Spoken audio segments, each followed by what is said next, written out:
안녕하세요. 그대를 위한 책 읽기입니다. 오늘 제가 소개해드릴 책은 정지아 작가님의 아버지의 해방 일지입니다.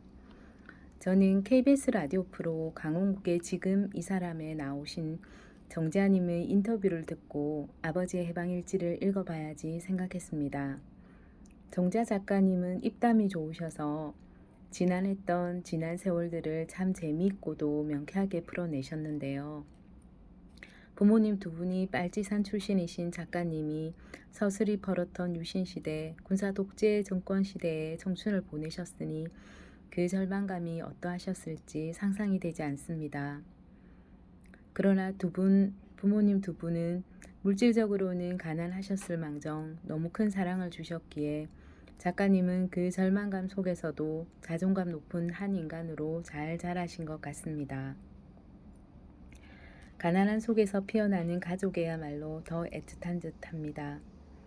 가난 속에서 가족끼리 서로 원망하고 싸우는 속에서 자란 자녀와 가난했지만 그 누군가의 진심 어린 지지와 사랑 속에서 자란 사람의 미래는 참으로 다른 것 같습니다. 이 책은 질펀한 전라도 사투리 속에 힘들지만 상과 사람을 대하는 진심, 본인이 옳다고 생각하는 가치관을 그대로 믿고 살아가는 한 인간의 고뇌와 신념이 고스란히 묻어 있는데요. 우리나라 아픈 현대사의 회오리 속에서 그 시대를 살아냈던 사람들이 겪어야만 했던 아픔들이 슬프게 다가왔습니다. 저는 예전에 학교에서 배운 반공교육으로 빨치산 하면 공산당만 생각이 났는데요. 요즘 윌라 오디오북으로 듣고 있는 조정래 작가님의 태백산맥을 읽고 곡창지대가 많은 전라도 지방에서 동학혁명이라는 봉기가 일어난 시대적 배경도 알게 되었고, 가난에서 벗어날 수 없는 소작농과 계속적으로 불을 쌓는 지주와의 관계, 그리고 해방된 조국에서 친일을 했던 사람들이 다시 권력을 잡는 모습을 보고 평등한 세상을 꿈꾸며 자익을 선택한 사람들도 많다는 것을 알게 되었습니다. 우리나라 단독의 힘으로 해방이 되고 친일을 했던 사람들이 제대로 단죄되고 독립투사분들이 대접받는 세상이 열렸다면 우리 민족의 아픈 역사는 바뀌었을까 하는 생각을 해봤습니다.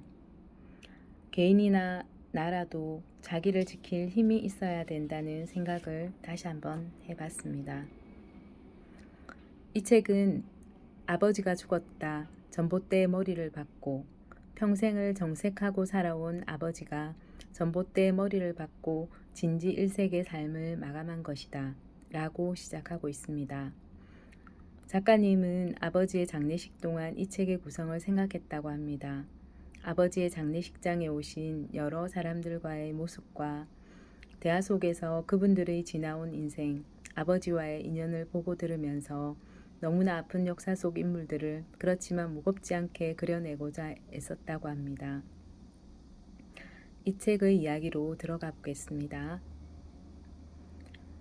빨치산 아버지가 곡성군 당위원장이었던 시절 병풍 뒤에 숨어있던 20살의 순경을 발견하고 순경을 그만둔다면 살려준다고 말했고 고개를 끄덕이며 그러겠다고 하는 순경. 그 약속을 지키기 위해 순경을 그만두고 무슨 일이라도 하겠다고 아버지를 찾아갔는데 아버지는 질 게 뻔한 전쟁이란 걸 알았기에 돌려보냈다는 이야기. 노동이 힘들어 라고 장성 만석군 집안의 장손이었던 빨치산 동지 이야기. 아버지와 담배 친구라는 다문화 가족 노란머리 여자아이와 그 어머니 이야기.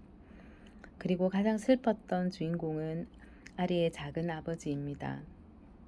여순 사건 나고 수배 중이었던 아버지는 반란군 14연대를 이끌고 당당하게 고향인 구리에 나타났는데 며칠 동안 작은 동네가 잔칫집 같았다. 그런데 그렇게 며칠 후 반란군 14연대 군인들은 다 사라지고 학교에 간 날 14연대에게 호되게 당한 군인들이 나타나 고상욱이 본 사람 손들어 라고 했다. 그때 작은 아버지가 손을 번쩍 들어 고상욱이 우리 작은 성인디요? 하면서 며칠 동안 돼지 잡아 동네 잔치를 한 이야기. 오늘 새벽에 모두 사라진 이야기를 했다. 그날 군인들은 9살 작은 아버지의 등에 총을 겨눈 채 마을로 내려갔고 집집마다 불을 놓고 동네 구장이었던 할아버지를 총살했다. 그 모습을 지켜보던 작은 아버지는 오줌을 지린 채 혼절하였다. 형이 자랑스러워서 한 자랑이 당신의 아버지를 죽음으로 몰아갔고 그게 평생의 한이 되어 자랑이었던 형이 원수가 되었다는 것. 그 한으로 평생을 형을 원망하며 술에 취해 살아왔다고 한다. 9살 어린아이에게 닥친 그 공포와 죄책감이 어떠했을지 너무 마음이 아파서 눈물이 났다. 또 하나 마음이 아팠던 대목은 주인공 아리의 파혼 이야기. 결혼을 하루 앞두고 친구가 남자친구의 아버지에게 아리 아버지가 빨치산이었던 것을 말함으로써 부모님의 반대로 파혼하게 된다. 그 시대 보통 부모님들은 다 그런 선택을 하지 않았을까.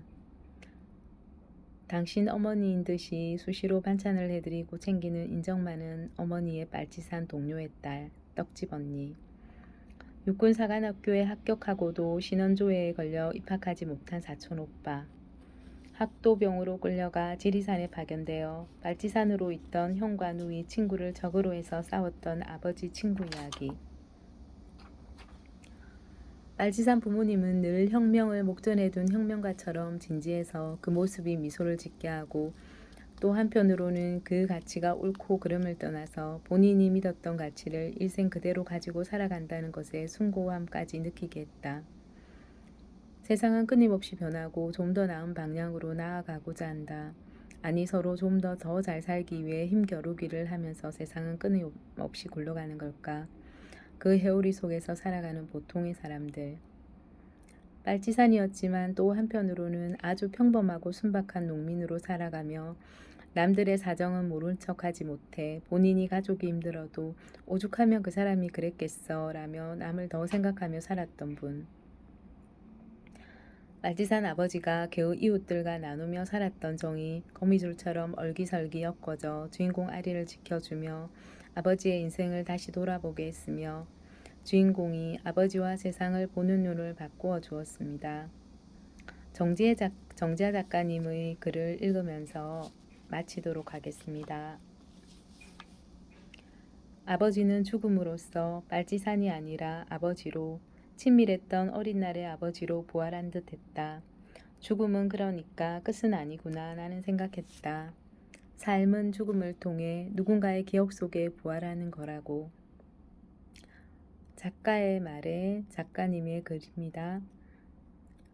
나의 비극은 내 부모가 빨치산이라서 시작된 게 아니었다. 더 멀리, 더 높이 나아가고 싶다는 욕망 자체가 비극의 출발이었다. 신 넘어서야 깨닫고 있다. 더 멀리, 더 높이 나아가지 않아도 된다는 것을, 행복도 아름다움도 거기에 있지 않다는 것을, 성장하고자 하는 욕망이 오히려 성장을 막았다는 것을, 사람이 오죽하면 글겠냐. 아버지의 18번이었다. 그 말 받아들이고 보니 세상이 이리 아름답다. 그대를 위한 책 읽기였습니다.